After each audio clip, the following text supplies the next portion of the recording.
Mesdames, Messieurs, bonjour. C'est un immense plaisir pour moi de vous souhaiter la bienvenue à ce dialogue virtuel organisé par Wati en partenariat avec le Club du Sahel et de l'Afrique de l'Ouest. Alors aujourd'hui, ce dialogue virtuel est consacré à un thème d'une importance capitale qui est comment stimuler l'économie alimentaire au Sahel. Donc, on le sait tous, le Sahel est une vaste région riche culturellement, mais aussi en potentiel humain, et il fait face à de nombreux défis économiques et climatiques.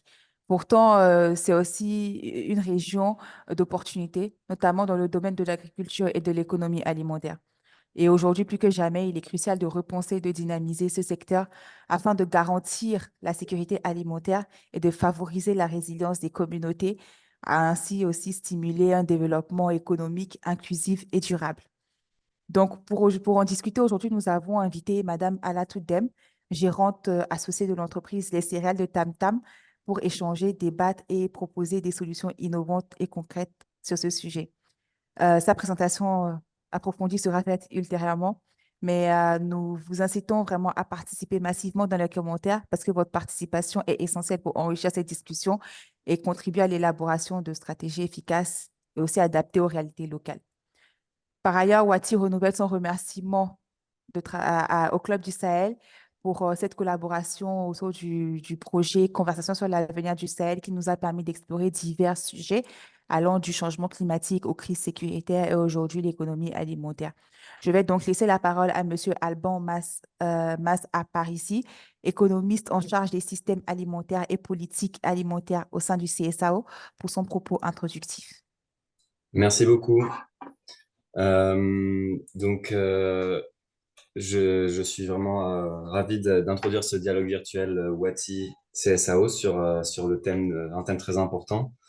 Le thème de l'économie alimentaire au Sahel, c'est un thème qui est au cœur de nos travaux depuis plusieurs années. Donc, moi, je reviens sur deux, trois éléments sur lesquels on a travaillé récemment, qui montrent un peu notre implication sur ce thème.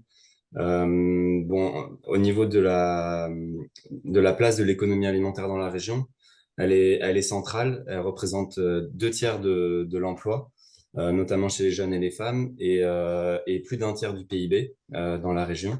Et important pour le thème d'aujourd'hui, sur ce tiers du PIB que représente l'économie alimentaire, dans la région, 10% proviennent de la transformation, du transport, de la vente. Donc, notamment à travers donc les travaux qu'on a pu mener, on voit qu'il faut reconsidérer un peu l'économie alimentaire au-delà du simple aspect de la production, du maillon agricole, pour appréhender aussi d'autres maillons comme par exemple l'agroalimentaire. Par ailleurs, ce maillon de la production, de plus en plus, on le considère comme étant attaché au reste du système et répondant à ces changements, à ces mutations, et en particulier répondant à l'évolution des modes de consommation alimentaire dans la région. Donc ça, c'est le deuxième point qu'on étudie et qu'on a pas mal étudié, c'est la place de l'urbanisation en particulier et du développement d'une économie non agricole en milieu rural, et à quel point ça amène déjà la population à se procurer son alimentation sur le marché, 90% dans les villes et plus de la moitié dans les campagnes. Et donc aussi à consommer plus diversifié et plus de produits transformés. Donc encore une fois, ça fait écho au thème d'aujourd'hui sur l'agroalimentaire et son importance. Donc les produits transformés, par exemple, dans une étude qu'on va bientôt publier, on voit qu'ils représentent jusqu'à 50% de la consommation des ménages au Sénégal, au Mali, au Nigeria. Donc tout ça, c'est autant d'opportunités pour l'agroalimentaire dans la région à saisir, à condition bien sûr de pouvoir commercer dans des bonnes conditions. Et là, ça m'amène au troisième thème sur lequel on travaille actuellement, sur le commerce intra-régional alimentaire.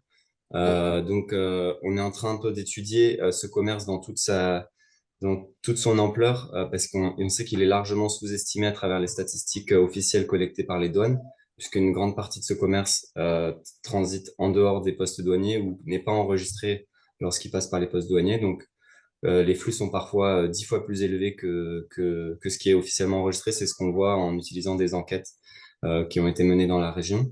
Et donc, Ils sont aussi diversifiés par rapport à ce qu'on pense en regardant les statistiques officielles et ça inclut beaucoup de produits transformés, encore une fois, qui passent un peu en dessous du radar, si on peut dire ça comme ça. Et quand on considère ces flux-là, et si on met de côté les exportations du cacao, en fait, un tiers du commerce alimentaire des pays de la région va vers d'autres pays de la région. Donc la région commerce beaucoup avec elle-même en ce qui concerne l'alimentation. Donc ces trois aspects-là, je pense qu'ils sont que je voulais situer un petit peu et qui sont tout ce que je vous ai dit est issu de nos travaux qu'on a pu mener et qu'on est en train de mener. J'espère qu'ils aident un petit peu à cadrer la discussion qu'on va avoir. Et c'est pour vous dire que ce sont des aspects qui nous sont chers. Donc voilà, on se réjouit des présentations et discussions à venir. Merci à Wati et à l'intervenante d'avance et je vous souhaite à tous un bon dialogue virtuel. Merci. Merci beaucoup, Monsieur Aparici, pour ce propos introductif substantiel qui nous dépeint vraiment un paysage plus large de ce qu'est l'économie alimentaire et nous plonge directement dans le cœur du sujet d'aujourd'hui. Merci encore une fois, et Wati renouvelle vraiment son plaisir de travailler sur des sujets aussi divers liés au Sahel et que ce projet de conversation avec l'avenir conversation sur l'avenir du Sahel nous permet d'aborder. Je vais donc laisser la parole à Gilles Yabi, directeur exécutif de Wati, pour son propos introductif. Merci Adi. Bonjour à toutes et à tous. Bonjour à M. Alban Massaparisi, que je remercie déjà pour ce mot d'ouverture et je me remercie à travers lui l'équipe du Club du Sahel et de l'Afrique de l'Ouest de l'OCDE et son directeur, M. Zoundi. Très grand plaisir de collaborer avec le club depuis 1 an et demi, presque 2 ans maintenant, autour de différents sujets. Nous avons, je pense, un intérêt partagé pour la recherche, pour l'analyse basée sur des faits, sur des données, leur dissémination et surtout le lien avec les politiques publiques et donc avec les décideurs à la fois dans les pays du Sahel et de l'Afrique de l'Ouest, mais aussi les décideurs au niveau régional, au niveau international. Et il nous semble important, en particulier dans le moment dans lequel nous sommes dans la région ouest africaine, avec beaucoup de préoccupations quant à la sécurité, quant aux perspectives aussi de l'intégration régionale. Il nous semble particulièrement important d'avoir un espace sécurisé de discussion et c'est ce que nous essayons de faire avec Watsi. Que je ne vais pas vraiment présenter aujourd'hui longuement. Je pense que on commence un peu à être dans le paysage du débat d'idées et c'est vraiment ce positionnement qui fait la particularité du think tank citoyen, donc de l'Afrique de l'Ouest. Merci très important, très sincère à Madame Alatou Dem, qui sera présentée de manière plus précise tout à l'heure par ma collègue Adidjet. Je remercie pour sa générosité, pour avoir accepté notre invitation.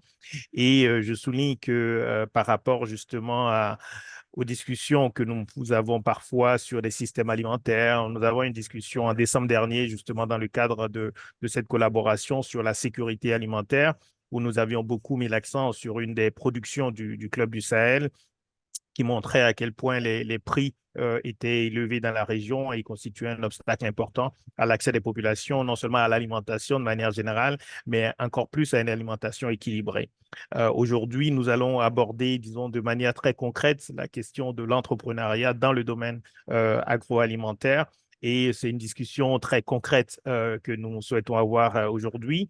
Et on pense que c'est la complémentarité justement entre ces approches, à la fois l'approche plutôt recherche, mais aussi l'approche qui consiste à demander aux acteurs économiques des pays de la région de nous parler de leurs propres expériences. À partir de ces expériences, on peut évidemment documenter les obstacles à une accélération des progrès et identifier un peu une forme de hiérarchie des priorités au niveau des politiques publiques. Et c'est l'objet vraiment de cette discussion aujourd'hui. Donc, je ne vais pas être beaucoup plus long, d'autant plus que je suis très impatient, je pense, autant que nos participantes et nos participants, d'écouter notre invité à la TUDEM sur différents sujets. Donc, je repasse la parole à Adi pour la présentation de la biographie de notre invité et ensuite, je reprendrai la parole pour modérer cette discussion. merci à nouveau à toutes et à tous et merci au Club du Sahel pour ce partenariat. Merci, merci beaucoup, Gilles. On vous retrouve à la modération après la présentation de notre invité, juste tout de suite. Alors, on a avec nous Madame Alatou Dem, qui est la gérante associée de l'entreprise Les Céréales de Tatam au Mali. Elle est spécialisée dans la transformation et la commercialisation de céréales locales. Madame Dem est également secrétaire générale adjointe du conseil d'administration des réseaux ouest-africains des céréaliers. Elle est aussi présidente des transformatrices de Fonio de Bamako euh, et vice-présidence de l'interprofession Fonio du Mali depuis septembre 2022. Côté études, elle est diplômée en finance de l'École supérieure internationale de gestion au Maroc en 2008. Et elle a rejoint l'entreprise familiale d'Anaya Céréales, fondée par sa mère, Aïssata Thiam Dem, en 1992. Suite à ça, l'entreprise est devenue donc les céréales de Tatam. Elle a donc modernisé les opérations de l'entreprise et supervisé le déménagement de l'unité de production en zone industrielle avec le soutien de l'USAID en 2015. Alors, son leadership lui a valu le soutien de plusieurs organisations internationales comme le Programme alimentaire mondial, ONU Femmes ou encore USAID précédemment cité.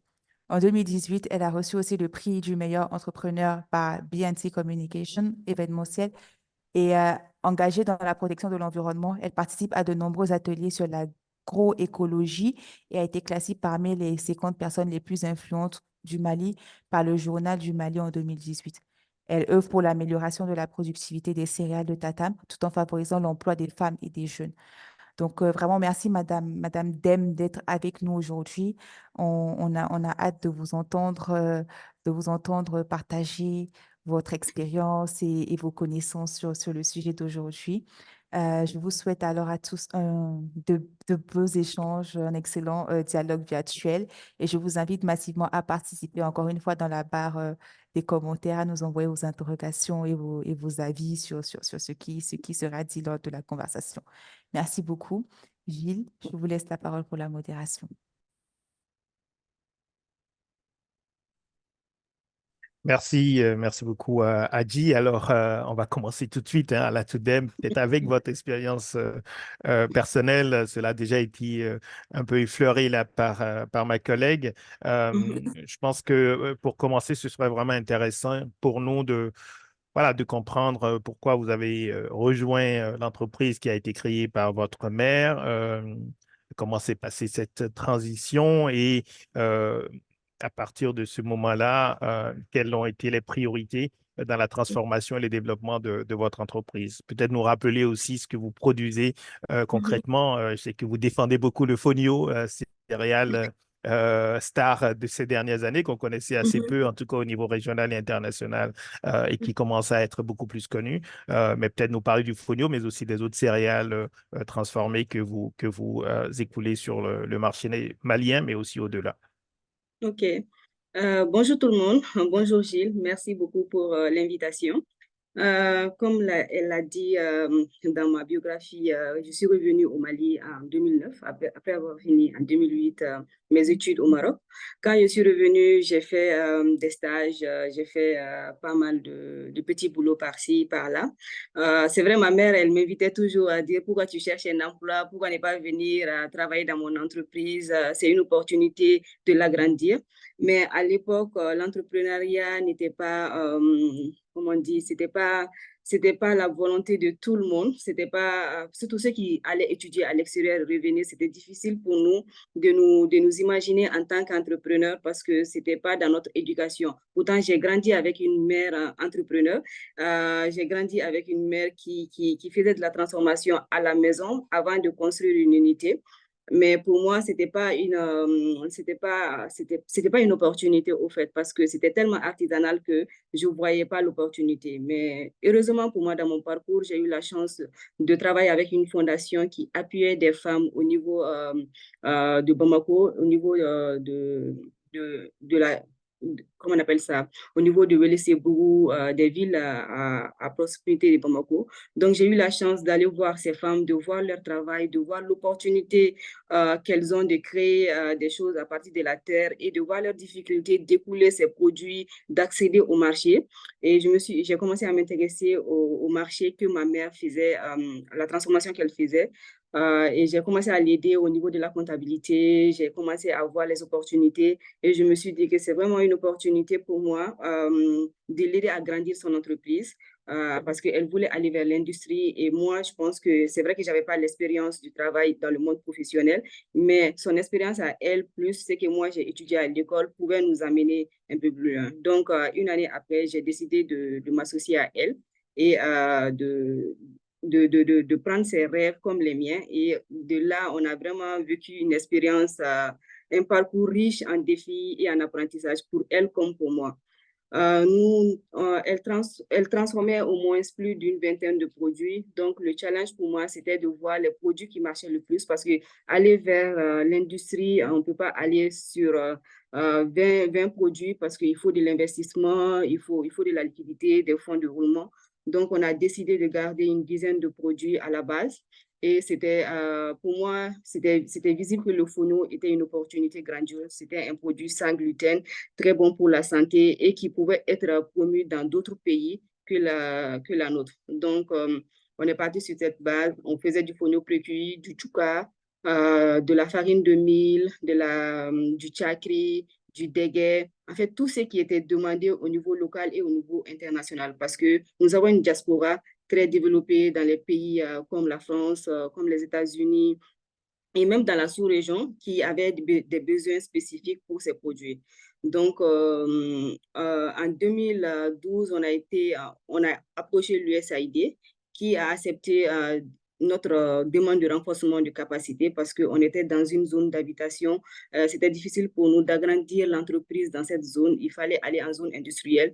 Et le projet de l'USAID, l'ICM, a décidé de nous aider à avoir accès à ça. Donc, on a acheté un terrain au niveau de la zone industrielle de Djalakorobougou et on a pu investir, on a pu avoir un crédit au niveau de la BICIM et on a pu investir là-bas. Ça n'a pas été de tout repos parce que déjà, de l'entreprise artisanale à l'industrie, vous savez que la bancarisation, elle est très importante. Et malheureusement, pour nous, l'entreprise n'était pas très bancarisée, donc il a fallu une année pour avoir un crédit au niveau d'une institution bancaire. Même là, c'était avec l'appui de l'USAID. Donc, ça a été vraiment un parcours assez difficile, mais c'était passionnant à mon avis. Merci beaucoup. Alors, peut-être pour les non-spécialistes des produits de la région, vous pourrez ensuite nous expliquer le Yuka et Chakri. On voit très bien ce que c'est en étant au Sénégal, mais pour d'autres participants, peut-être préciser chacun de ces produits vraiment les plus importants aujourd'hui dans la gamme de produits transformés euh, de Tatam. Mais peut-être aussi revenir un peu sur l'expérience de votre mère. Comment est-ce que vous, déjà à cette époque-là, vous appréciez cette expérience, être entrepreneur et entrepreneur femme, je pense au Mali et dans beaucoup de pays de notre région, ce n'est pas simple. Je pense qu'elle a commencé, j'imagine, un peu de manière informelle. Comment est-ce que vous avez déjà vu un peu votre mère s'engager dans cette direction et quel regard vous aviez un peu à cette époque avant même de rentrer dans l'entreprise? Ma mère, elle a commencé dans les années 90. Dans les années 90, quand ils travaillaient dans une région au Mali. Donc, l'entreprise dans laquelle ils travaillaient, mon père et elle, a fermé. Donc, ils sont venus dans la capitale pour chercher d'autres opportunités. Donc, mon père, il a trouvé du travail. Ma mère, elle n'a plus voulu travailler pour une entreprise. Donc, elle a voulu investir avec mon père. Ils ont investi dans une boutique. Donc, ils faisaient des produits, ils vendaient de l'alimentation. Donc, petit à petit, il y a eu des demandes de céréales séchées. Donc, elle a commencé à faire ça à la maison et à revendre. Donc, il y a eu de plus en plus de succès. Je pense que c'était une femme visionnaire. Moi, je l'admire énormément parce qu'à l'époque, au Mali, c'était pas évident. La transformation n'était pas une évidence, au fait, parce que les femmes étaient la plupart du temps des femmes au foyer. Donc, elles achetaient les céréales elles-mêmes qu'elle faisait à la maison, elle faisait tout le processus à la maison. Donc, qu'est-ce qui a fait que le succès actuel de la transformation grandit? C'est parce que la jeune génération, comme la mienne, les jeunes femmes travaillent. Donc, elles n'ont plus le temps de se consacrer à la cuisine toute la journée. Donc, quand elles rentrent, elles veulent des produits tout de suite accessibles. Donc, le fait que ma mère ait vu que ce genre de produit peut avoir un succès dans les années à venir, je pense que c'est vraiment à saluer. C'est une femme qui est battante, qui était battante vraiment et qui l'est toujours d'ailleurs. Elle avait une vision précise de ce qu'elle voulait, de où elle voulait aller et de comment le faire. Pourtant, elle était, je pense, dans toutes les conditions parce que mon père a toujours eu des postes très bien, qui pouvaient la prendre en charge sans vraiment travailler, mais elle a toujours été une femme qui nous a dit de chercher à atteindre nos objectifs, de ne pas être liée à quiconque, qui que ce soit. Donc, c'est une femme qui nous, on peut dire, c'est une féministe au fond, qui a eu 4 filles, qui les a poussées à étudier, à avoir des diplômes supérieurs et à voir l'importance du travail. Donc, je pense que, comme je l'ai dit au départ, je la voyais dans ses activités, je l'aidais quand j'avais pas cours, mais je voyais pas l'importance avant moi-même que j'ai eu l'âge, je pense, après l'université, de voir l'importance de ce qu'elle faisait. Je pense que elle a su impacter dans une société très traditionnaliste. Elle a su mettre en place des impératifs, une succession. Je pense que c'est une entreprise maintenant qui a à la 2e génération. Je pense que pour une femme, c'était vraiment comment on appelle ça? C'était vraiment un succès, je pense, à mon niveau. Qu'il faudrait saluer. Mais les défis qu'elle a rencontrés en tant que femme, c'est que des préjugés. Elle a eu à faire face à des préjugés, à des perceptions préconçues de la part de la société, mais heureusement pour elle qu'elle avait le soutien de son mari et de sa famille. Donc, ce qui a fait qu'elle elle a investi toutes ces années et elle s'est battue pour réaliser ses rêves. Merci beaucoup. Et en fait, lorsque j'ai lu votre parcours, je me disais qu'on aurait pu vous inviter pour 5 ou 6 sujets différents, y compris bien sûr celui de la participation économique des femmes et peut-être de manière plus générale aussi le statut encore des femmes au Mali et dans les pays du Sahel et bien au-delà, où il y a encore beaucoup de difficultés à avoir le même traitement et la même perception du rôle des femmes. Et ça aurait pu être tout à fait un sujet entier de discussion avec vous également, mais je pense que parler de ce secteur agroalimentaire et parler en même temps de l'entrepreneuriat par des femmes, évidemment, cela ajoute de la richesse à notre conversation et donne aussi je pense, des idées, des exemples pour beaucoup de jeunes femmes dans la région qui essaient d'œuvrer également dans ce secteur-là. Et on en voit de plus en plus, je dois dire, au cours des dernières années. Alors, revenir peut-être spécifiquement maintenant sur ce qui a été la difficulté la plus importante au contact de la gestion de l'entreprise, avec un objectif, après votre formation, un peu de la rationaliser, de la développer, d'apporter quelque chose de plus à la gestion que votre mère avait. Quels seraient les obstacles les plus importants ou quels ont été les obstacles les plus importants au développement de votre entreprise?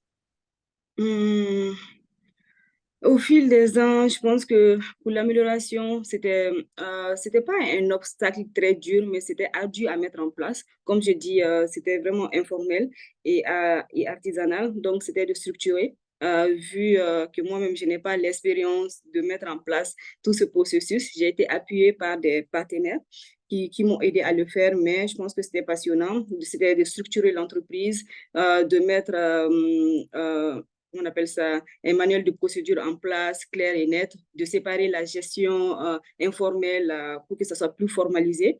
Je pense que c'était c'est ce qui nous a pris le plus de temps parce que les gens ont des habitudes et c'est difficile de séparer ces habitudes et le fait aussi que de faire accepter de nos fournisseurs, d'accepter des chèques, de vraiment... Tout ça, c'est des petits trucs, mais qui a de l'importance dans notre société parce que la bancarisation n'est pas telle qu'elle est vraiment dans nos pays. Donc, c'était vraiment de faire accepter à nos fournisseurs l'évolution de l'entreprise et à nos clients aussi, parce qu'on avait changé de méthode de vente. Et c'était de les accepter aussi, de les faire accepter l'augmentation de prix parce que, vous savez, avec la formalisation, les coûts de production augmentent aussi. Donc, de faire intégrer tout ça par nos partenaires, nos différents partenaires, c'était un défi en lui-même.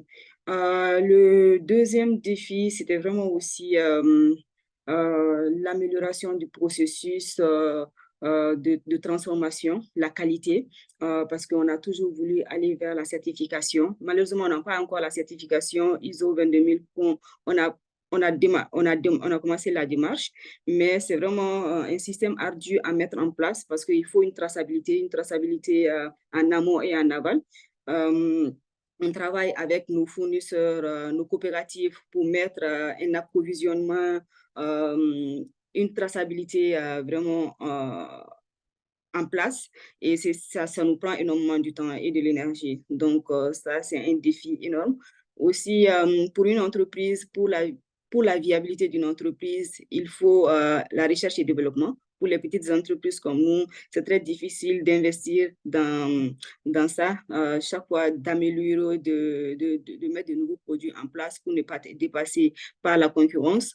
Je pense que on a lancé en fin d'année avec l'appui du PAM, la farine infantile d'affalée, qui est à base de maïs, de soja et d'arachide et qui a des vitamines pour lutter contre la malnutrition. Donc ça, c'est vraiment l'un de mes grands projets auquel je tenais le plus ces 5 dernières années. Donc, je me suis battue pour que ça voit le jour, mais il a fallu énormément de temps pour le mettre en place parce qu'on n'avait pas la liquidité qu'il fallait, on n'avait pas le personnel qu'il fallait. Donc, c'était vraiment difficile ce processus. Donc, élargir aussi notre marché au niveau national.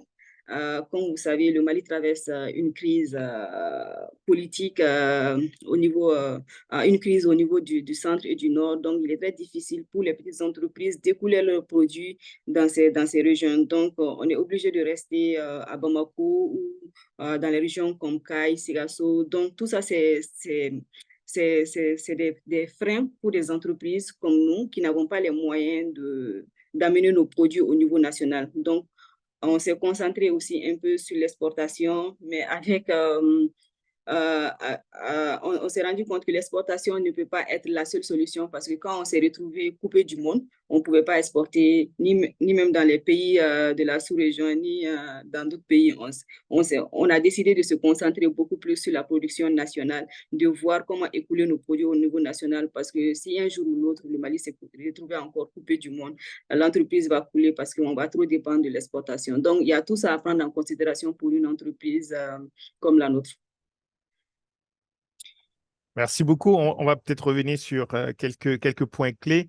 Tout à l'heure, vous avez évoqué le financement, le fait d'avoir bénéficié d'un programme, je pense, qui avait été mis en place par l'USAID et qui, je pense, vous a aidé aussi à avoir le premier soutien bancaire, on va dire. Est-ce qu'aujourd'hui, c'est beaucoup plus facile déjà d'avoir du crédit au niveau des banques sans avoir un soutien d'une organisation internationale, d'un bailleur institutionnel?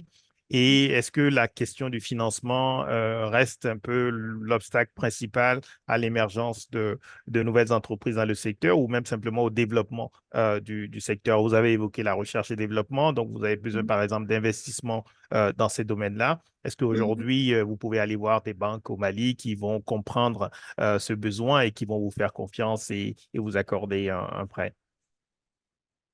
Aujourd'hui, la situation est encore plus compliquée parce que la situation économique du Mali même s'est un peu détériorée, ce qui fait que les banques ont du mal à donner du crédit parce qu'il y a énormément d'impayés. Les entreprises n'arrivent pas à payer leur crédit en cours, nous j'en connais pas mal, qui sont dans les difficultés de paiement de crédit. Donc, ça fait que les banques ont du mal de plus en plus à donner des crédits, je pense, à ces petites entreprises. Non seulement parce qu'elles n'ont pas aussi, elles n'ont pas accès à, comment on appelle ça, euh, euh, euh, comment, elles ne peuvent pas justifier parfois la recherche de crédit en elle-même, parce que c'est ça le problème. Comme je dis, la bancarisation, c'est un problème au niveau des entreprises informelles ou artisanales. Elles n'ont pas aussi les titres fonciers pour mettre en garantie la plupart du temps. Et les banques sont de plus en plus frileuses dans cette situation actuelle.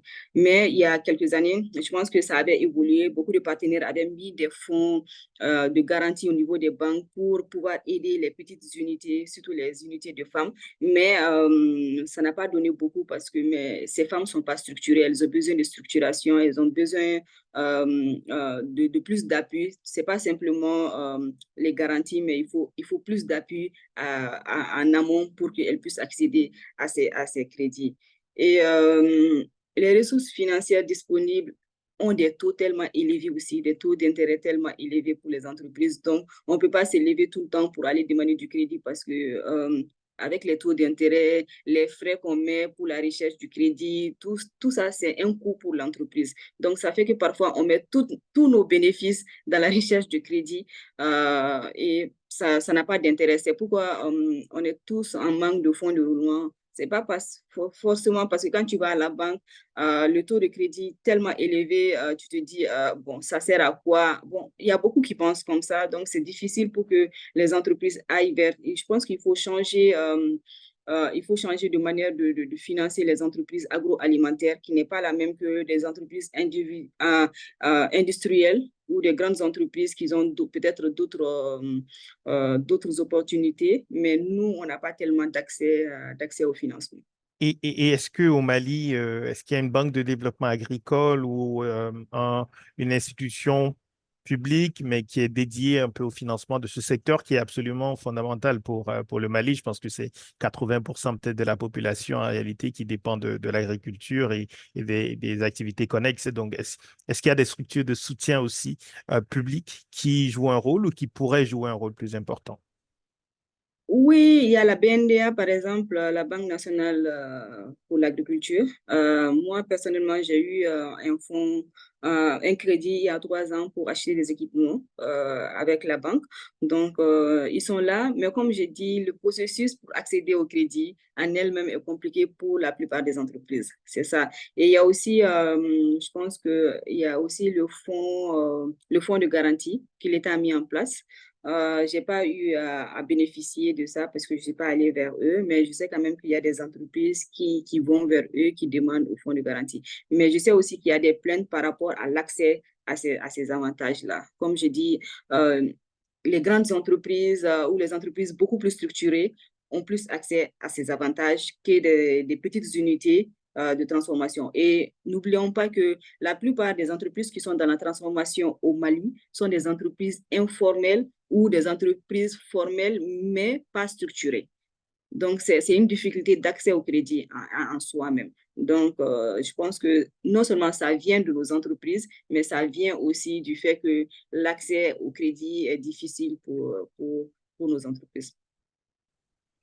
Merci beaucoup. Et en fait, ce que vous dites là, je pense, oriente vers un besoin qui n'est pas seulement celui du financement, mais qui est justement celui peut-être de l'accompagnement d'une formalisation, d'une structuration des entreprises. Et peut-être que là aussi, il y a un déficit d'institutions qui soit dédié à cela, avec du personnel qui soit formé pour pouvoir accompagner des entreprises dans leur structuration. Je pense que ce sera peut-être aussi un des éléments un peu de recommandations qu'on pourrait tirer de cette discussion.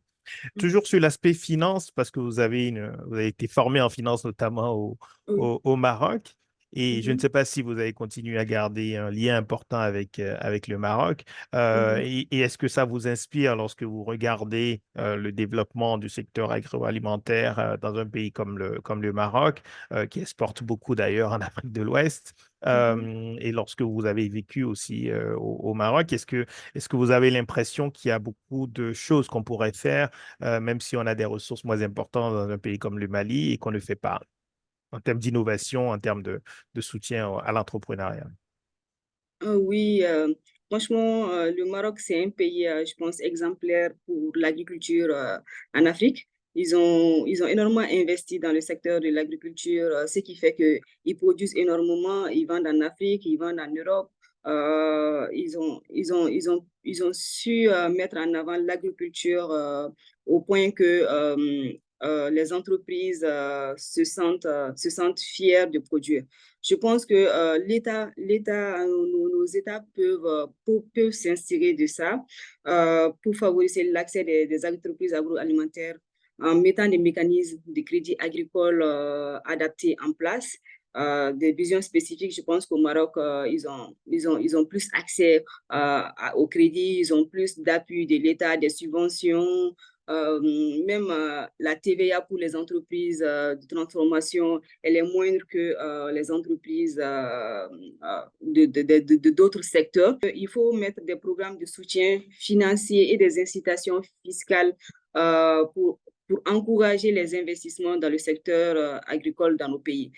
C'est sans ça pourrait pas avancer. Je pense qu'en Europe, aux États-Unis, les gens subventionnent l'agriculture, mais aussi les entreprises de transformation qui ont du potentiel, qui peuvent atteindre leurs objectifs et recruter du monde. Je pense qu'il est nécessaire pour que nos entreprises puissent progresser et puissent passer d'une étape. Parce que ce qui est difficile pour nous et qu'on ne voit pas dans les autres pays en général, c'est de passer d'une étape vraiment à une autre. C'est très difficile. On voit beaucoup d'entreprises couler à cause de ça. Ils arrivent à un palier et pour atteindre l'autre palier, il faut du financement, il faut de l'investissement, il faut du soutien.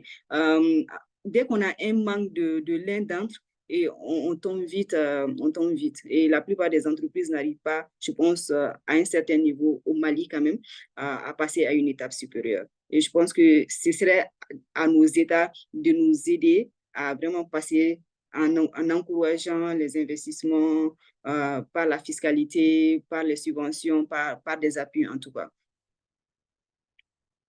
Oui, tout à fait. Et là aussi, hein, ça pointe vers une dimension importante qu'il faut peut-être se concentrer sur le développement des entreprises existantes et de les pousser, accompagner leur développement et pas seulement encourager l'entrepreneuriat sans déjà encourager spécifiquement des entrepreneurs qui ont besoin de soutien pour passer à une autre étape et qui ont déjà montré des choses dans leur activité. Euh, alors, il y avait une question spécifique, on reviendra tout à l'heure hein, aux questions des participants, mais comme ça touche le financement, et je pense que c'est une clarification qui peut être utile voilà, pour la personne qui a posé la question, qui se demande comment l'USAID peut financer des entreprises qui font le profit. Je pense que ce n'est pas exactement ce qui s'est passé, mais Non, c'est justement, vous pas pouvez peut-être exactement ce expliquer qui ça. s'est passé. On dit l'USAID, mais en fait, c'est un programme de l'USAID qui aidait le secteur agroalimentaire, agricole et agroalimentaire. Je spécifie bien, parce que je pense qu'ils ont même aidé plus les agriculteurs que les entreprises agroalimentaires. Mais spécifiquement, on a été l'une des entreprises qui a été accompagnée dans ce programme. Le programme s'appelait ICM, donc le programme est fini, mais après le programme, l'USAID a été vraiment content de l'accompagnement de notre entreprise. Donc, on a fait des activités avec eux. Donc, c'est pourquoi on parle USAID, mais c'est un programme de l'USAID. C'est ça, c'était un programme plus général qui ne Oui, concernait pas une entreprise, mais le secteur oui, de manière générale. c'est Tout ça. à fait. Merci beaucoup. Je reviens peut-être à l'approvisionnement aussi, puisque vous transformez des céréales, du mil, du fonio, du maïs. Mhm, Ça suppose d'avoir accès à la production brute mhm, et d'avoir un réseau de producteurs. Comment est-ce que ça se passe concrètement? Est-ce que vous vous approvisionnez auprès de régions particulières du Mali? Est-ce que vous mhm, avez voilà, des contrats qui vous assurent votre approvisionnement régulier? Parce qu'il faut mhm, transformer, il faut avoir une régularité dans les approvisionnements dans tous ces produits et parfois c'est aussi ce qui pose problème. mhm. Voilà, est-ce que vous avez des difficultés au niveau de l'approvisionnement et est-ce que la situation sécuritaire au cours des dernières années a fortement justement rendu difficile les approvisionnements dans certains produits? Mhm. Oui, nous, depuis 30 ans, on travaille avec des coopératives de producteurs.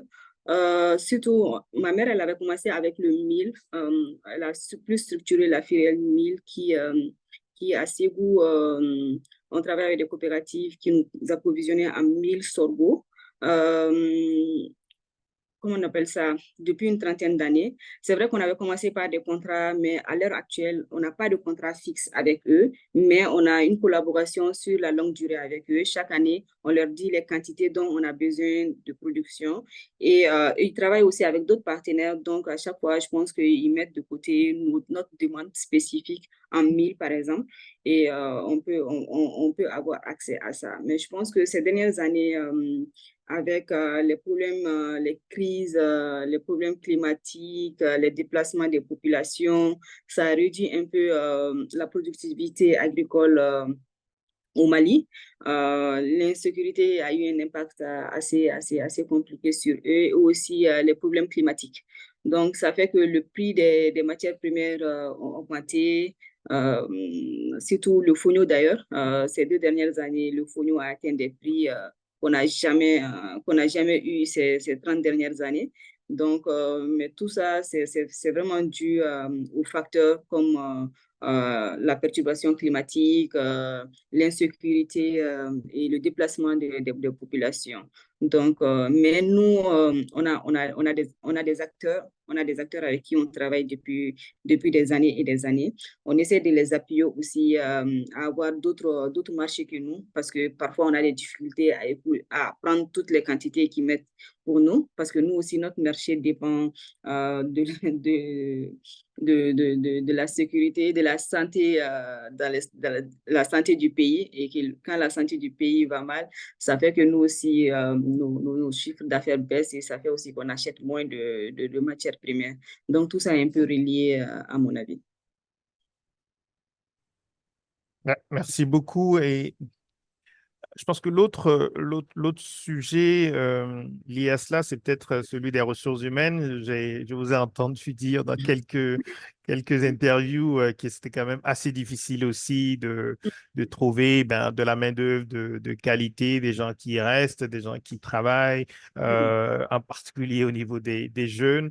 Est-ce qu'il y a des institutions de formation dans le domaine qui existent au Mali et dans lesquelles vous pouvez aller chercher des ressources humaines? Est-ce que ça reste un vrai problème d'avoir dans une entreprise aujourd'hui des gens qui viennent travailler, qui comprennent que ce ne peut pas être nécessairement tout de suite des très hauts salaires, mais qui comprennent qu'il faut travailler et s'engager au sein de l'entreprise? Il y a beaucoup de diplômés, il y a beaucoup de diplômés, mais il y a pas beaucoup de jeunes qui veulent rester et construire avec une entreprise. C'est vrai on n'a pas de gros salaires, c'est des petites entreprises de transformation, donc on essaie d'évoluer, de faire évoluer l'entreprise. Donc, on s'est dit que si quelqu'un s'engage avec nous, c'est sur le long terme. Mais on voit en général que quand on recrute, c'est vraiment pas sur le long terme. La plupart qu'on garde le plus, c'est 2 ans. Donc, une année, 2 ans, ils ont de l'expérience à notre niveau. Ils peuvent postuler pour d'autres emplois et dès qu'ils ont l'opportunité, ils partent malheureusement. C'est aussi notre faute, je pense. On n'arrive pas à mettre peut-être des faveurs en place pour ces employés pour qu'ils restent. Donc, ça fait que on n'a pas beaucoup de cadres dans nos entreprises. Donc, en tant que chef d'entreprise, je suis obligée de faire plusieurs postes pour pouvoir assurer ma survie. Mais il y a certains postes clés, par exemple, comme la qualité, il faut forcément recruter. Au début, par exemple, quand on recherchait un responsable qualité, on avait du mal parce que sur le marché, il n'y avait pas tellement de ce profil-là. Aussi, les responsables de production, c'est difficile à les avoir. Ou, bon, c'est ce genre de poste qui est difficile vraiment à avoir à notre niveau en tant qu'entreprise agroalimentaire. Et les fidéliser, on a toujours du mal. On a vraiment du mal à fidéliser notre personnel. Le personnel ne reste pas assez longtemps. Et ça nous cause des problèmes parce qu'on est toujours en train de recruter, de former et après recruter, former. Et je pense que ça met à mal les ressources de l'entreprise et ça fait que même les partenaires, à chaque fois ils viennent, ils trouvent une nouvelle tête. Donc, ça ne rassure pas en fin de compte. Mais on n'arrive pas vraiment à sécuriser cette partie-là. Je ne sais pas, peut-être les jeunes pourront me dire plus, peut-être que c'est de notre faute, mais je pense que on voit dans les autres pays que certains s'engagent avec une entreprise sur le long terme et ils se mettent des objectifs ensemble qu'ils essayent d'atteindre. Si ces objectifs sont atteints sur un palier, il peut avoir des augmentations, il peut avoir des primes, mais à notre niveau, c'est difficile. Les gens, ils préfèrent partir la plupart du temps. Mais est-ce que vous réussissez à savoir s'il s'agit essentiellement d'une insatisfaction par rapport au niveau de rémunération? Est-ce que quand ils partent, ils ont d'autres options ou est-ce que c'est le travail lui-même voilà, qui ne leur convient pas? Comment est-ce que vous voyez ça? Parce que dans un contexte où on a beaucoup de jeunes, beaucoup de jeunes qui, a priori, cherchent du travail et des opportunités. Je pense que c'est la rémunération. Beaucoup veulent des gros salaires tout de suite. C'est difficile d'avoir des gros salaires tout de suite. La plupart, quand même, avec qui j'ai discuté, leur insatisfaction, c'est au niveau des salaires. Et la plupart aussi, c'est des hommes. Euh, c'est ça qui est le truc. La plupart des jeunes hommes qui viennent, ils sont vraiment pressés. C'est le salaire le principal, leur motivation principale. Après, tout le reste, ça ne les intéresse pas tellement que ça. Mais aussi, je pense que peut-être qu'il y a d'autres liens. Mais moi, à mon niveau, ce que j'ai relevé, c'est vraiment le salaire. Et, et, et justement, je pense que votre entreprise emploie beaucoup de femmes. D'abord, peut-être juste en termes de taille aujourd'hui, en termes d'emploi. euh, voilà, combien de salariés vous avez dans l'entreprise et un peu quel est le ratio entre les hommes et les femmes, justement. Euh, il y a, comment on appelle ça? On est une quinzaine d'employés à l'usine, mais on fonctionne sur la production. Quand on a des commandes, par exemple, on recrute de la main-d'œuvre qui vient pour nous appuyer, mais en temps normal, on est une quinzaine dans l'entreprise. Actuellement, on a 2 hommes et le reste, c'est des femmes. Donc, vraiment, on a plus de femmes que d'hommes. C'est vrai qu'il y a plus de main-d'œuvre, la main-d'œuvre qualifiée, il y a beaucoup plus parfois d'hommes, mais chez moi, j'arrive à avoir des femmes. Par exemple, ma comptable, c'est une femme. Ma responsable production, c'est une femme. Ma qualiticienne aussi, c'était une femme. Malheureusement, elle est partie. Donc, je pense que pour moi, c'était 100% de femmes.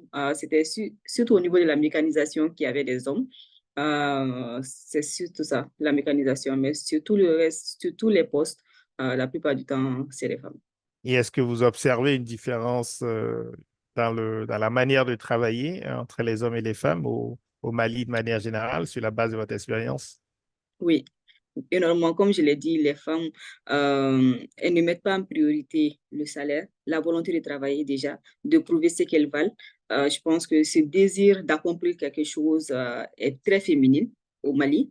Par contre, les hommes qu'on a, c'est surtout, ils sont fixés sur le salaire, sur le salaire, sur le salaire. Parfois, le travail passe en dernier. Mais les femmes, franchement, elles se battent vraiment pour avoir. Malheureusement, la plupart des femmes, ce qu'elles ont, c'est que quand elles commencent à travailler alors qu'elles ne sont pas mariées, dès qu'elles se marient, elles laissent le boulot. Donc, c'est ça qu'on rencontre le plus avec les femmes. Mais sinon, dès elles travaillent 100%, elles s'engagent, elles se mettent à disponibilité de l'entreprise, vraiment. Mais dès qu'il y a mariage, après, c'est compliqué parce que je pense que parfois, la famille met la pression pour soit elle laisse l'emploi, soit elle fasse autre chose, du commerce à la maison, des trucs comme ça, pour qu'elle ne puisse pas aller au travail. Donc, ça aussi, c'est une difficulté. Merci beaucoup. Au niveau des politiques publiques, parce que ce qui nous intéresse toujours aussi à Wati, c'est bien sûr des recommandations pour les décideurs politiques. Il y a un ministère toujours dans les pays chargé de l'agriculture. Il y a des ministères chargés de l'entrepreneuriat. Quels sont vos rapports avec les institutions publiques, voilà, avec les ministères? Est-ce que vous avez l'impression au fil des années, hein, on ne se concentre pas nécessairement seulement sur la période actuelle, il y a eu différents gouvernements au Mali. Est-ce que vous avez observé des initiatives à des moments donnés fortes de soutien à l'agriculture et à la transformation de produits agricoles? Est-ce que vous avez vraiment au moins des discussions régulières avec les autorités voilà, qui devraient promouvoir le secteur? Ah, oui, il y a eu pas mal de discussions. Malheureusement, c'est ce que je dis. Il y a beaucoup de discussions, mais on n'arrive pas à voir sur le terrain euh, comment on appelle ça, ils n'arrivent pas à mettre sur le terrain les discussions qu'on a eues. On a l'impression d'être laissé un peu pour compte. Parce que c'est vrai que le Mali a une loi agricole, aide les agriculteurs, mais je pense que c'est vraiment sur l'agriculture pure et dure. Sur la transformation, par contre, on se sent, nous, lésés parce on n'a pas cet appui que les agriculteurs ont au niveau national. Donc, euh, c'est vrai que on nous invite dans des événements nationaux, on nous fait parler de nos difficultés, on fait des rencontres avec des ministres, mais nos entreprises n'ont pas la visibilité et l'appui nécessaire, je pense, qu'on a besoin. Je pense il faut dépasser le niveau actuel de on aimerait faire ci, on aimerait faire ça et aller directement. Et comme je l'ai dit, il faut mettre en place vraiment encourager à faire la promotion de l'agroalimentaire, pousser les jeunes à aller vers des programmes de soutien financier et technique, mettre des subventions en place, mettre des initiatives de mentorat, par exemple, parce que beaucoup de jeunes entrepreneurs n'arrivent pas à se retrouver parce qu'ils ne savent pas où aller forcément. Donc, mettre ce système de mentorat en place, stimuler l'innovation en mettant des faveurs fiscales aussi en place pour que les entreprises puissent souffler. Donc, les petites entreprises, c'est vrai que on, est- on pousse l'investissement au Mali, mais on voit que c'est à un niveau, à un certain niveau. Les grandes entreprises se retrouvent dans ça, mais les petites entreprises, je ne pense pas qu'il y ait un programme spécifique pour nous au niveau national. En tout cas, je ne suis pas au courant personnellement. Donc, je pense il faut pousser plus les petites entreprises à devenir des entreprises moyennes stables. Oui, donc à nouveau, comme souvent, hein, passer des discours, des stratégies à de l'action concrète, mentorat, de soutien, faveur fiscale et accompagnement. Mhm. Merci beaucoup. Peut-être un dernier volet avant de relayer quelques questions sur cette fois-ci le marché régional. Donc, Mhm. vous vendez au Mali, mais aussi dans la région et je pense à l'international. Je sais que vous Mhm. participez à des foires internationales bien connues. Euh, Mhm. Aujourd'hui, quelle part cela représente dans l'activité de votre entreprise et voilà, comment est-ce que vous voyez un peu l'avenir du point de vue de l'exportation vers la région d'abord et vers le reste du monde? Euh, ce qui, c'est vraiment ce qu'on voit, ce qu'on remarque beaucoup, c'est vraiment la concurrence accrue. Le marché régional est devenu un marché désiré par toutes les entreprises. Je pense que c'est une évidence. Mais malheureusement, pour nous, il y a encore des barrières commerciales et réglementaires au niveau régional. Donc, vraiment, c'est parfois plus facile d'envoyer un conteneur en Europe que d'envoyer des produits en Côte d'Ivoire ou au Burkina ou au Sénégal. Donc, parce que les coûts logistiques sont élevés énormément. Il y a pas de route, comment dire, il n'y a pas de transporteurs professionnels, il n'y en a pas beaucoup sur ces, sur ces, sur ces routes-là. Donc, ça fait que c'est difficile pour nous, en tant qu'entreprise, d'envoyer nos produits dans la sous-région. Même si on l'envoie, c'est de façon vraiment informelle par les cars de transport, donc c'est pas très professionnel, ou par des véhicules qui prennent énormément d'autres produits. Je pense qu'il faut organiser, il faut que nos États puissent organiser le commerce sous-régional de sorte que euh, les coûts logistiques puissent être baissés pour qu'on puisse vendre entre nous le plus facilement. Les distances et dépendances aux infrastructures de transport aussi, euh, ça pose énormément de problèmes. Comme je l'ai dit, on n'arrive pas du tout à commercer dans la région à cause de la logistique. Donc, et aussi les barrières non tarifaires, ils sont énormes. Les barrières non tarifaires, il faut en parler. Les barrières tarifaires, il faut en parler. Donc, les exigences de certains pays sur la certification ou certains papiers pour empêcher les produits d'entrer, la fermeture de certains gouvernements aussi pour certains produits. Donc, tout ça, c'est un frein aux produits transformés à commercer dans la sous-région. Oui, et, absence de route, mais aussi absence de train. C'est vrai que même un train comme Dakar-Bamako existait dans le passé n'existe plus et on voit bien l'importance du Ouais, réseau logistique pour le développement du commerce régional. c'est Euh, très important. il y avait une question spécifique peut-être pour connaître un peu votre marché le plus important au niveau de la région, au niveau de vos produits. Est-ce qu'il y a un pays en particulier vers lequel vous exportez davantage? Hum, c'est vrai que pour l'exportation, on exporte beaucoup plus en France que dans la sous-région. Mais dans la sous-région aussi, j'exporte beaucoup plus en Guinée, au Sénégal et en Côte d'Ivoire. C'est les trois pays où, où nous exportons le plus. Et je ne peux pas m'empêcher de vous poser la question, peut-être par rapport à l'intégration régionale aujourd'hui avec l'annonce du départ du Mali de la CEDEAO. Est-ce que c'est une question qui vous préoccupe particulièrement, euh, vous personnellement, peut-être aussi les autres producteurs, les autres acteurs du secteur? Est-ce que vous en parlez avec les autorités? Les autorités nous ont avertis de leur désir de se retirer de la CEDEAO. Je pense que le patronat aussi a donné ses avis dessus. Je pense que on peut que suivre nos autorités, mais on va voir comment ça va se passer. Il y a beaucoup qui disent qu'il y aura des négociations entre pays de facilitation du commerce, mais c'est vrai que ça va être très difficile de commercer à nouveau. C'est de voir comment les nouvelles lois, les nouvelles règles vont être régies et comment ça va être favorisé. En fait, je pense que ça va dépendre des partenariats maintenant entre pays et c'est pas facile à gérer à notre niveau. Donc, c'est pourquoi je vous ai dit que nous, en tant qu'entreprise, on se concentre aussi beaucoup plus sur le marché national parce que vu de tout ce qui est à l'heure actuelle, on n'a pas de mainmise dessus. Donc, on se concentre sur le marché national, comment le développer, comment l'agrandir.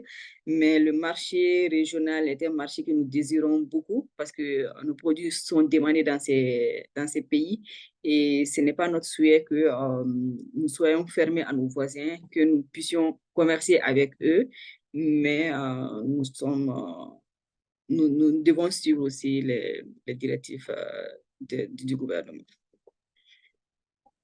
Oui, merci beaucoup. Alors, question précise aussi sur comment se fait l'envoi de vos produits en France, par avion, par des ports des pays côtiers. Question logistique, mais c'est extrêmement important en réalité aussi Mm, comme obstacle. mm. Alors, actuellement, c'est par avion ou c'est par d'autres moyens?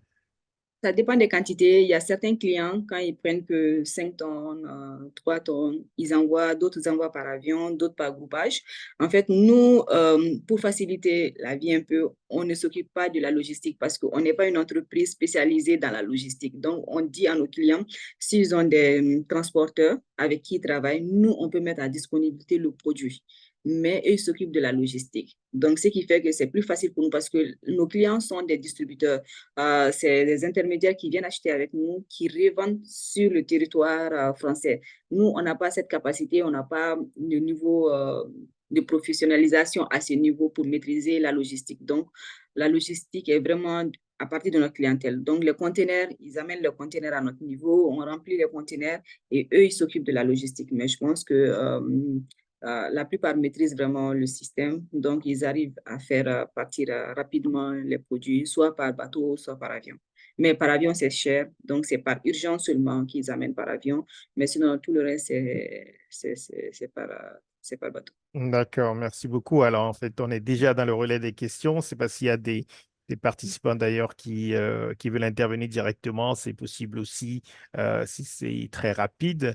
Mais il y a une question un peu de suivi sur le commerce régional et le fret aérien. Est-ce que vous pensez que le développement du commerce régional pourra justement bénéficier aussi du développement du fret aérien dans la région? Le fret aérien, il est très cher dans la région. Je pense que c'est vraiment une question pertinente qu'il faut développer. Le fret, on n'utilise pas le fret aérien dans la sous-région. On l'utilise essentiellement dans l'export pour les pays européens. Dans la sous-région, c'est encore 10 fois plus cher. Donc, je ne sais pas qu'est-ce qui fait ça. Il est plus facile d'avoir un billet d'avion pour partir en France moins cher que d'avoir un billet d'avion Mali-Sénégal. Vous imaginez un peu, il n'y a pas assez d'avions, il n'y a pas assez de compagnies, ce qui fait que les compagnies qui existantes ont des coûts assez élevés, on n'arrive pas à maîtriser. Donc, tout ce qu'on peut faire, c'est d'essayer d'avoir par route, d'essayer d'envoyer par route, mais par avion, pour le moment, ce n'est pas possible pour nos produits. Parce que c'est des céréales, c'est très lourd et ça coûte cher. Merci beaucoup à nouveau. Ce sont des questions très concrètes, mais qui sont essentielles pour le développement du secteur. Évidemment, si les coûts logistiques sont importants, c'est très, très difficile de pouvoir exporter et d'être compétitif. Donc, merci beaucoup. Je vois mon collègue Bat Traoré, je pense qu'il y a une question. Bah. Merci beaucoup, Gilles, de m'avoir donné la parole. Alors, j'ai deux petites questions. La première concerne la logistique, mais le transport du personnel. Vous avez dit que l'entreprise se situe dans la nouvelle zone industrielle qui est à des dizaines de kilomètres de Bamako. Est-ce que votre personnel loge sur place ou bien vous avez un moyen de les transporter pour aller travailler et ensuite de retourner? Comment est-ce que vous faites? Alors, la deuxième question concerne la situation dans ce contexte où il y a un manque criard d'électricité. Comment est-ce que vous faites pour assurer la production? Merci. Ok. Merci pour ces questions, c'est vraiment intéressant. Pour le transport, on fait tout pour recruter dans la zone. La zone, parce que comme j'ai dit, parce que c'est un peu éloigné du centre-ville de Bamako, donc on ne peut pas se permettre d'avoir des employés qui viennent de la ville parce que ça va faire que le coût en transport va être élevé pour eux-mêmes. Et nous, en tant qu'entreprise, c'est vrai qu'on n'a pas encore des avantages mis en place pour appeler ces employés à venir travailler. Donc, on recrute vraiment, comme Bamako est grand, et puis dans cette zone, il y a beaucoup de jeunes, il y a beaucoup de femmes, et il y a la main-d'œuvre vraiment pour recruter. On recrute dans la zone où l'entreprise est principalement. Et pour ce qui est de l'électricité, comme tout le monde dans le pays, c'est difficile pour nous. On ne produit presque pas. On a un groupe où on est obligé d'alimenter en carburant quand on a besoin d'équipement, par exemple, mais on ne peut pas travailler avec le groupe plus de 2 heures, 3 heures, 4 heures maximum. Sinon, nos coûts de production explosent. Donc, on est obligé de revenir à l'artisanal. On fait, par exemple, quand on fait du tchakri, c'est du déguet. C'est du roulé de farine. Donc, ce qu'on peut faire, c'est de moudre cette farine avec la machine pendant 1 heure, toute notre production de la journée. Et maintenant, les femmes vont le faire à la main. Et puis, pour le séchage, on allume pour 1 heure, 2 heures pour sécher. Donc, on est obligé de fonctionner comme ça. On n'a pas d'électricité parfois pendant 24 heures, mais on a un groupe qu'on est obligé de mettre du carburant et ça nous coûte des yeux de la tête. Merci beaucoup. Je ne sais pas si je pense que c'était les deux questions. Merci beaucoup. Et c'était important de parler d'électricité et de ce que ça représente concrètement pour une entreprise comme la vôtre en termes de surcoût. Et que ça peut menacer, j'imagine, même la survie de certaines entreprises au Mali. Il y a beaucoup qui ont fermé. Il y a beaucoup d'entreprises qui ont fermé, qui n'ont pas de groupe, qui ne peuvent pas produire. Donc, ils ferment en attendant que les problèmes d'électricité se résolvent. Donc, les employés se retrouvent au chômage. Mhm. Alors, il y a une autre question qui concerne la ZLECAf, la zone de libre-échange panafricaine. Qu'est-ce que vous en pensez? Est-ce que c'est quelque chose qui vous semble être une grande opportunité ou est-ce que vous attendez vraiment de voir concrètement son application? C'est une grande opportunité, on peut dire, pour les entreprises. Mais est-ce que nous, la sous-région, on est préparés? C'est ce qu'il faut voir. Et qu'est-ce qu'il faut faire pour qu'on soit préparé à accueillir la ZLECAf?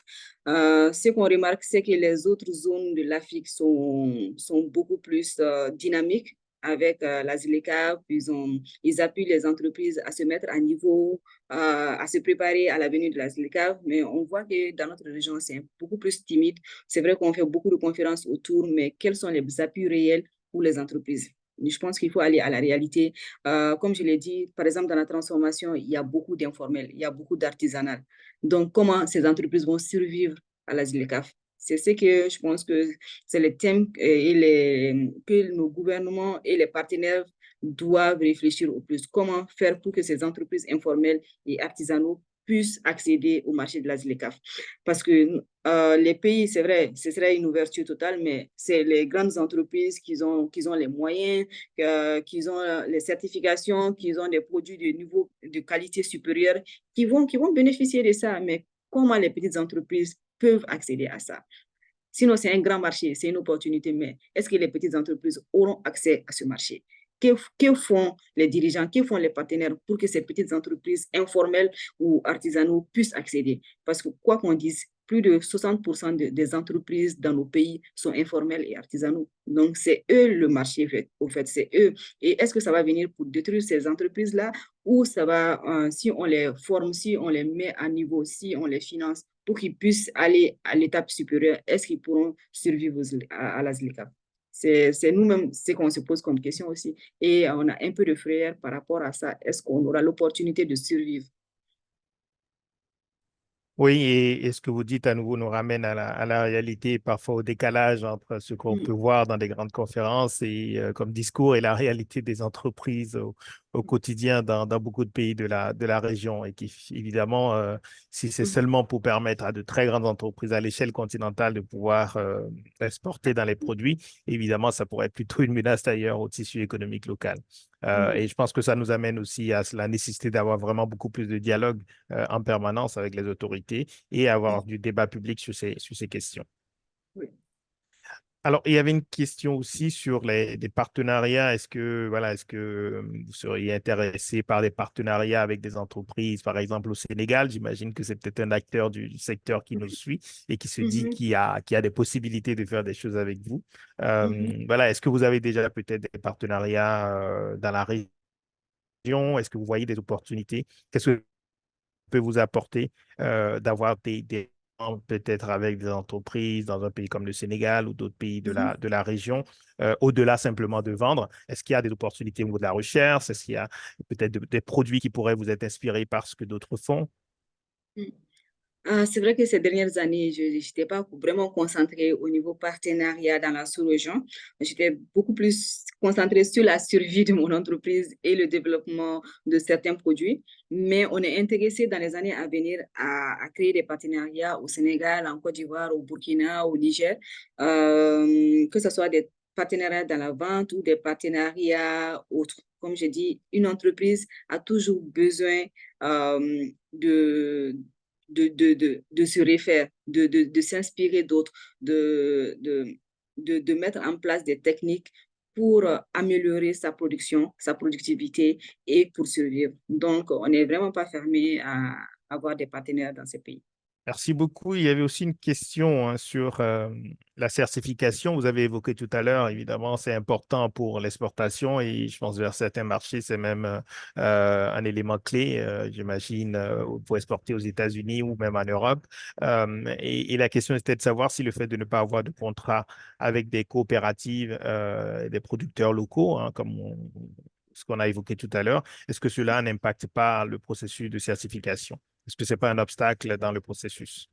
Je pense pas que ce soit le plus grand frein parce que à ce niveau, c'est vrai qu'on n'a pas de contrats formalisés parce que qu'on se dise les contrats avec les producteurs, parfois, ça ne sert pas tellement. Mais ce qui est important, c'est la relation de partenariat de long terme que nous avons avec ces gens. Je pense qu'on va venir sur le contrat peut-être après pour formaliser, mais déjà, je pense on a des contrats en place, des contrats verbaux en place qui sont depuis une trentaine d'années, qui marchent très bien.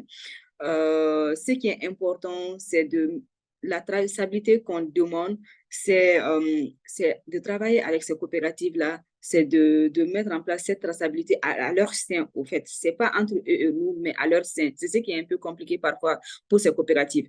Parce que ils achètent, la coopérative achète du mil, par exemple, avec plusieurs d'autres producteurs. Donc, ils ont besoin de savoir quel producteur et quel producteur ont ces sacs-là. Et nous, on a besoin de savoir tel produit a quitté chez tel producteur, pas seulement chez telle coopérative.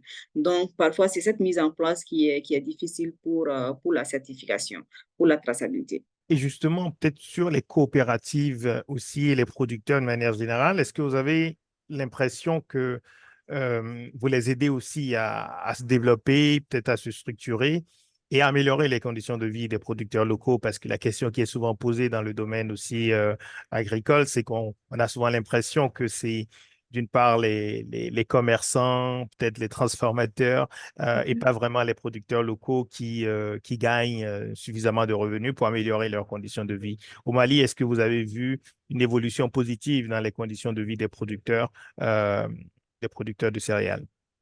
Oui, je pense ils ont eu des opportunités de formation, d'appui technique et financier.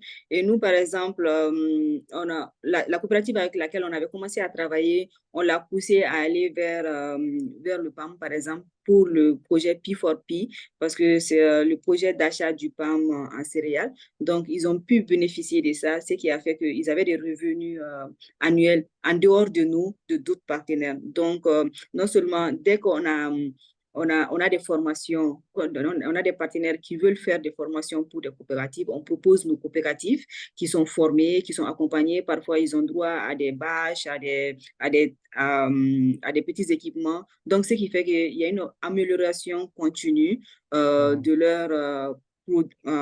leur manière de produire et ils se mettent à jour avec nous. Donc, dès que nous, on a une opportunité, en tout cas à notre niveau, on met à disponibilité nos coopératives qui ont accès à la formation et aux appuis techniques et financiers. Et s'ils ont des marchés, si on a des marchés aussi pour eux, on les met en contact. Donc, ça ne s'arrête pas simplement à nous fournir à 1000, mais c'est un partenariat gagnant-gagnant qu'on essaie de mettre en place avec eux. Merci beaucoup. Il y avait aussi une question sur le fait d'utiliser peut-être l'énergie solaire. Et je pense que pour une entreprise comme la vôtre, si vous dépendez effectivement de machines, est-ce que c'est quelque chose que vous pensez déjà, que vous mettez peut-être déjà en place pour être autonome sur le plan de l'approvisionnement énergétique? Oui, on y a pensé, mais c'est un investissement qui a un coût énorme. Et nous, comme j'ai dit, ça fait ces 10 dernières années, on a énormément investi.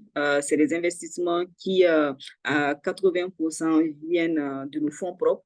Donc, ce qui fait on n'est plus très liquide actuellement. C'est très difficile pour nous d'aller vers un nouveau investissement. C'est pourquoi on est comment on appelle ça, on n'est pas en train de mettre en place une stratégie pour aller vers le solaire parce que, quoi qu'on dise, même s'il y a des partenaires, ils vont demander notre apport personnel et à l'heure actuelle, on n'a vraiment pas les moyens pour mettre ça en place. Mais c'est une nécessité dans laquelle on est obligé d'aller d'ici quelques années. On pourrait penser que votre entreprise étant quand même connue, installée, ce serait tout à fait possible d'avoir peut-être aussi du financement, non, pour, par exemple, investir dans l'autonomie énergétique. Est-ce que vous pensez que c'est très difficile d'obtenir un emprunt pour ça? Non, c'est pas difficile, mais je pense que prioritairement, c'est de là où on est en train de construire un marché. Donc, même si on a du financement, c'est vraiment de mieux structurer notre marché. Je pense que c'est vrai qu'on est connu, mais on a un marché volatile. On a des clients qui vont et qui viennent. Je pense que c'est un défi pour une entreprise qui grandit d'avoir des contrats fixes annuels. Donc, tout, comment on appelle ça, toute notre énergie pour les 2 prochaines années, c'est vraiment l'objectif qu'on a donné, c'est de stabiliser le marché, d'avoir des clients vraiment fixes qui puissent nous amener à des revenus vraiment fixes aussi, parce que là, on dépend des clients qui vont et qui viennent, et ça fait trop varier le chiffre d'affaires, ça fait qu'on n'arrive pas à aller à un certain palier. C'est vrai que l'investissement pour le solaire est important, mais je pense que pour la survie de l'entreprise, le marché est encore plus important à ce niveau. Merci beaucoup. Il y avait une question pour savoir un peu, est-ce que vous pensez à contribuer à la résilience des populations vulnérables sous l'effet des chocs climatiques? Je pense que d'une part, on l'a déjà évoqué, vous employez beaucoup de femmes, ce qui, je pense, est une contribution importante. Euh, mais par rapport à la question aussi du climat, est-ce que vous avez l'impression qu'on en parle beaucoup, mais qu'en fait, de manière concrète, ça ne change rien aux pratiques et que ce n'est peut-être pas un élément majeur aujourd'hui dans le développement d'un secteur comme l'agroalimentaire? faire ou est-ce que vous percevez déjà un impact concret, peut-être des changements climatiques au niveau de l'approvisionnement, notamment en céréales? Oui, énormément. Je pense que le changement climatique, il est d'importance pour les entreprises de transformation agroalimentaire. Nous, ces 3 dernières années, comme je l'ai dit, on l'a ressenti énormément.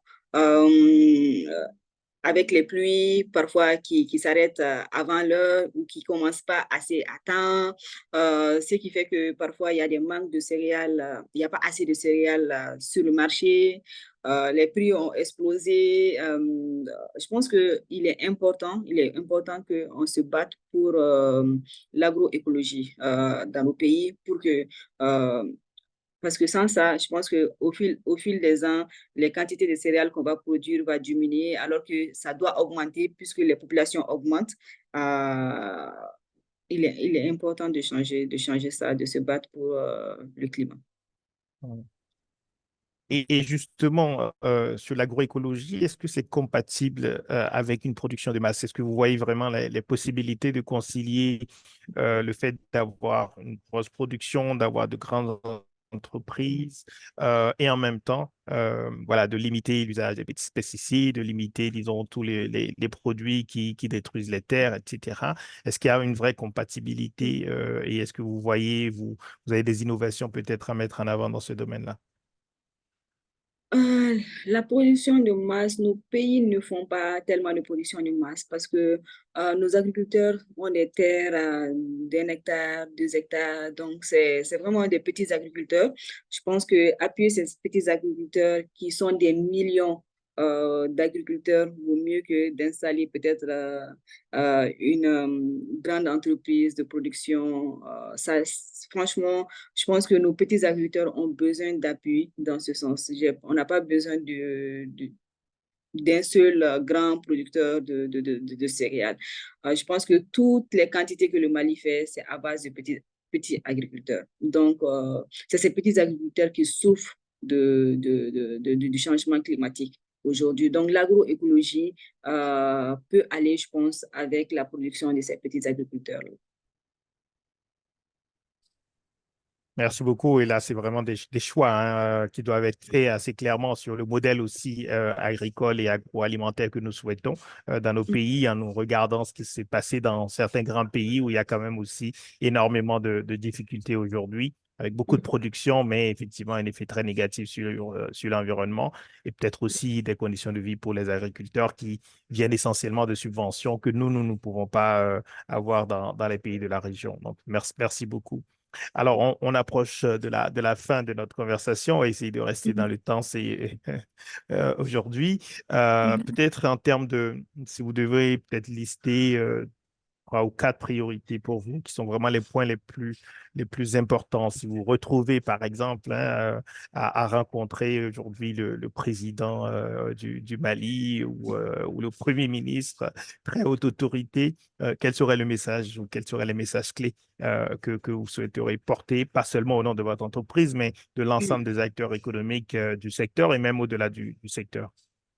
Je pense que au niveau global, je pense que la formation agricole traditionnelle, je pense qu'il est important que cette formation soit axée sur les pratiques agricoles traditionnelles et qu'on puisse développer, on puisse aider, comme j'ai dit, ces producteurs à produire de façon qualitative, parce que je pense qu'avant que les trucs chimiques n'arrivent, on faisait de la production de qualité biologique. Donc, je pense qu'il faut retourner à la terre de cette façon et le fait qu'il y ait un manque d'accès à l'éducation et à la formation de ces agriculteurs-là aussi est un problème national qu'il faut se concentrer pour que les jeunes ne puissent pas fuir les zones agricoles et venir dans les villes. Il faut, je pense, les former, il faut les appuyer, il faut les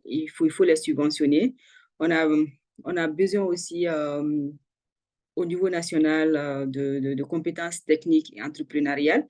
Le secteur agroalimentaire exige une gamme diversifiée de compétences techniques. c'est vraiment aller de la production agricole à la transformation des produits alimentaires. Donc, je pense que la distribution, la commercialisation, il y a tellement d'emplois possibles à créer. Il faut vraiment, il faut développer ces compétences techniques et entrepreneuriales pour les jeunes, en passant par aussi la modernisation de la formation agricole, des programmes de formation qui doivent être modernisés, mettre à disposition des équipements aussi pour les agriculteurs, pour que la difficulté n'empêche pas les jeunes d'aller vers l'agriculture ou la transformation, parce que plus elle est artisanale, plus elle est difficile. Et ce qui fait que beaucoup de jeunes vont chercher du confort. L'utilisation des technologies et de la gestion de la culture, tout ça, il faut mettre à niveau. Je pense que la promotion de l'entrepreneuriat agricole, pour moi, actuellement, est d'importance. Il faut que nos États vraiment restructurent la formation de l'entrepreneuriat agricole pour pousser les jeunes à s'engager beaucoup plus. Et pour nous, les entreprises, on a vraiment besoin d'appui. Comme je l'ai dit, les entreprises qui existent depuis des années, qu'ils ont des besoins spécifiques, qu'ils ont besoin d'appui pour avoir des personnels qualifiés, qu'ils ont des besoins d'appui pour passer d'un niveau A à aller vers un niveau B. Il y en a tellement, j'en connais beaucoup. Je pense que nos États doivent se concentrer sur ça, comment développer, pour permettre à ces entreprises de se développer et pouvoir survivre à nos crises perpétuelles et atteindre des objectifs pour pouvoir recruter beaucoup plus. Je pense que c'est bénéfique pour ces entreprises-là et pour le pays. Il est essentiel d'en parler parce que les crises, on en parle, mais les entreprises de transformation agroalimentaire qui souffrent ou qui plongent de plus en plus. Il y a beaucoup qui ferment, il y a beaucoup qui n'arrivent pas à survivre à ces crises-là. Donc, c'est de penser à comment aider ces entreprises à survivre. Merci beaucoup à la Toudem pour votre temps, pour le partage de cette expérience très riche, de vos préoccupations également et de vos messages. Je crois que ce que vous venez de dire aussi nous ramène au lien entre toutes les dimensions économiques, politiques, sécuritaires, sociales, parce que si des entreprises ferment, évidemment, c'est encore plus de pauvreté, encore plus de frustration dans une situation qui est déjà très difficile. Et peut-être l'autre message aussi par rapport au secteur agroalimentaire en particulier, c'est que même en situation de crise, même en situation de guerre, les gens continuent à manger tous les jours. Et donc, c'est un marché qui est constant. On a aussi une région qui est très dynamique du point de vue démographique. Et donc, c'est peut-être le secteur réellement sur lequel il faut le plus parier et faire en sorte que nous puissions produire pour les marchés nationaux, mais aussi pour l'ensemble de la région. Donc, je pense que c'est une discussion à nouveau qui a été très concrète, nous pointant vers les questions de ressources humaines, les questions de financement, les questions de structuration et d'accompagnement, de transformation du secteur informel. Je pense que ça méritera tout un panel de discussions hein, sur l'économie informelle et la manière de percevoir cette économie dans la région. Et donc, merci à nouveau pour cet échange. Merci à toutes et à tous, à nos collègues du Club du Sahel qui ont dû aller rejoindre une autre réunion, mais qui ont suivi également l'ensemble de cette discussion. Je signale peut-être pour conclure que nous allons publier, et nous le faisons maintenant systématiquement, un document Quick, qui est un document très court, justement pour rassembler les messages, notamment les recommandations de nos invités à ces discussions. Et donc, ce sera publié prochainement. Évidemment, il y a tout le relais également de ces messages sur nos réseaux sociaux. Et je signale que vous pouvez vous abonner à la chaîne WhatsApp de Wati, vous pouvez vous abonner à la newsletter, que toutes les tables rondes et tous les dialogues de Wati sont disponibles sur la chaîne YouTube. Et cette discussion, on le sera aussi dans 24 ou 48 heures sur la chaîne YouTube de Wati pour toutes celles et tous ceux qui n'ont pas pu nous suivre. Je pense que ça a été à nouveau très enrichissant. Merci aux collègues, merci à toutes et à tous. Et excellente suite de journée à vous à la toux et au plaisir Merci. de garder le contact avec vous. Merci beaucoup, Gilles. À bientôt. Merci à toutes et à tous.